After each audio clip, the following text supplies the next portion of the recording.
the course of 2 days, Sustainable Skies World Summit offered leading industry experts and academics a platform to share insights and discuss barriers facing the industry on the path to net zero.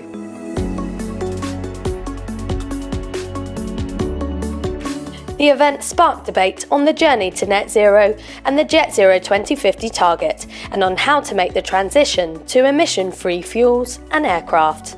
It's an interesting forum. You speak to the experts, you hear different views, you see how the industry comes together. We talk a lot about collaboration, and that is actually what's starting here, or what's continued to develop from here. As the energy provider, we need to play a role in this overall ecosystem.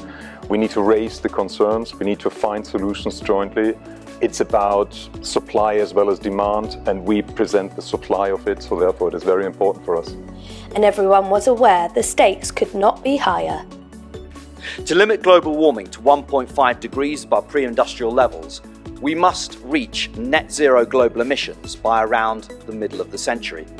This means we need to halve global emissions in this decade. So the urgency of this challenge couldn't be greater.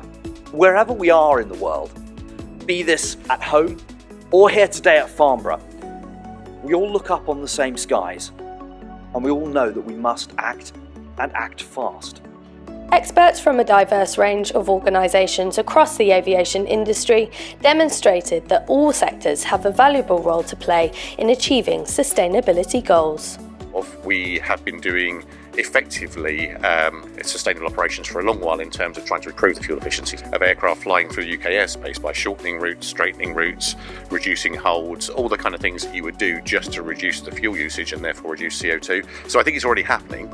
I think it needs to accelerate. This has got to be the decade where we make a big step change. Much of the talk at Sustainable Skies covered technical solutions to reach net zero and innovation in fuel technologies in particular, with SAF the focus for the near future and green hydrogen viewed as the long-term solution.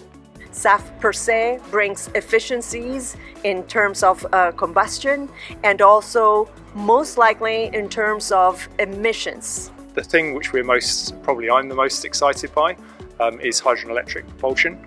I think it has the potential to fundamentally change the game, to really introduce almost completely net zero emission to a much larger market.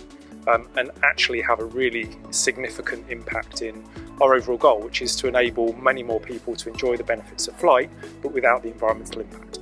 Delivering a sustainable future for aviation needs to be a truly global effort, requiring intergovernmental collaboration on a large scale. Aviation is global and we all have to work together, but our role is really to identify those opportunities from a policy perspective to drive and incentivize industry engagement and investment, and really collaboratively work together to pull all of those levers in order to get us to meeting our goals of net zero.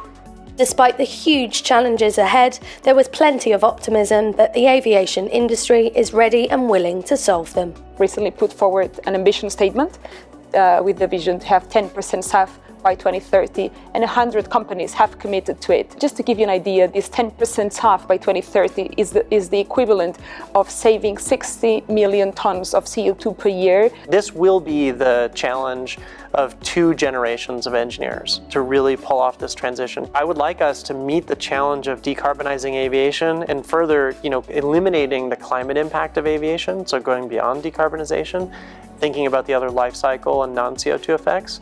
I'd like us to be able to eliminate all of that while also making aviation available to more people in the world. The debut Sustainable Skies World Summit has been long awaited, and it was fantastic to see speakers come together to share the wealth of their knowledge and expertise, with sustainability and the route to net zero being crucial to the future of the industry. The event is set to become a pivotal part of that journey.